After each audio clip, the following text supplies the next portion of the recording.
bahwa dunia kreatif walaupun diefisiensikan, dia akan tetap hidup.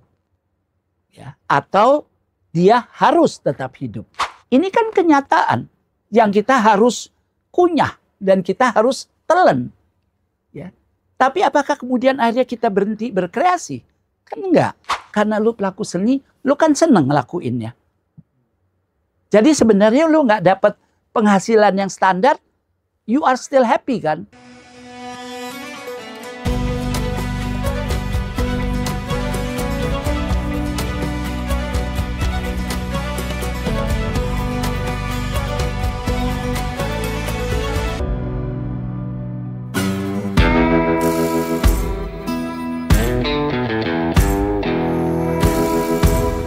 Gini, efisiensi kalau memang ini adalah keputusan negara, keputusan presiden, dengan konsep dan rencana beliau, tentunya kita semua mau nggak mau kan harus mengikuti. Tapi kalau secara pribadi, saya berpikir efisiensi ini harusnya ada klasternya. Klaster A, klaster B, klaster C. Kan gitu ya. Yang mana yang bisa diefisiensi atau harus, have to, yang mana mediocre, yang mana yang sebetulnya nggak perlu diefisiensikan. Ya. Nah kemudian saya di konstituen saya itu selalu bilang bahwa dunia kreatif walaupun diefisiensikan, dia akan tetap hidup. Ya. Atau dia harus tetap hidup. Karena ini justru bagian dari impact creativity, apa yang bisa kita lakukan dengan efisiensi ini. Gitu ya. Nah, jadi saya juga sampaikan, memang anggaran bukan segalanya, tapi segalanya butuh anggaran. Ya. Nah, kalau mau try berpikir positif, ya saya juga ngajarin teman-teman pelaku seni di daerah, kalian bikin data juga dong. Ya. Misalkan dalam sebuah pertunjukan tarian, ini nilainya berapa, dan waktu kita tidak efisiensi, anggaran untuk menutupi ini kita mudah dapatkan. Tapi sekarang dengan adanya efisiensi, ini kan kenyataan yang kita harus kunyah dan kita harus telan. Ya. Tapi apakah kemudian akhirnya kita berhenti berkreasi? Kan enggak. Nah, kreasi-kreasi apa yang bisa kita timbulkan? Jadi lebih kepada jangan efisiensi membatasi kreativitas kita. Tapi bukan berarti lalu efisiensi dilakukan. Ore, ya enggak lah.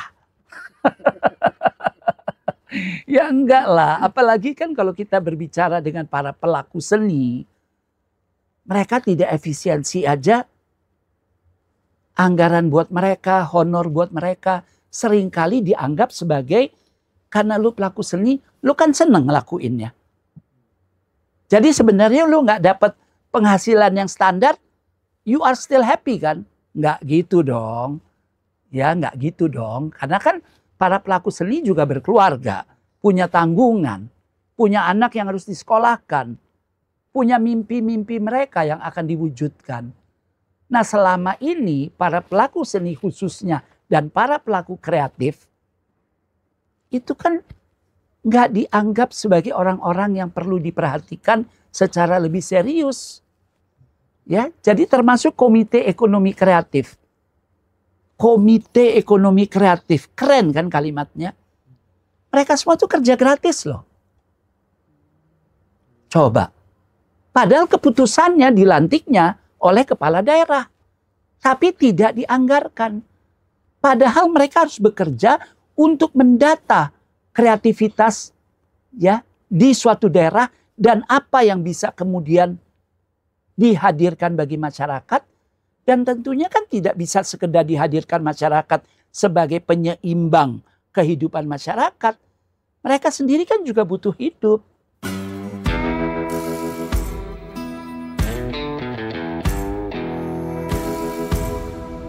Justru Komite Ekonomi Kreatif itu kan seluruh Indonesia.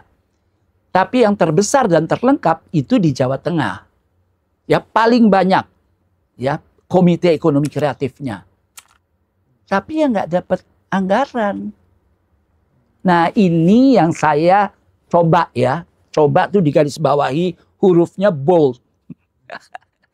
Coba mencari jalan keluar dengan mereka, tapi ke atas atau ke dalam saya juga coba untuk bicara selalu dengan Menteri Ekonomi Kreatif, ya bahwa tolong perhatiannya, karena mereka yang udah sekian tahun bekerja dengan gratis, ini perlu ada kepedulian terhadap mereka.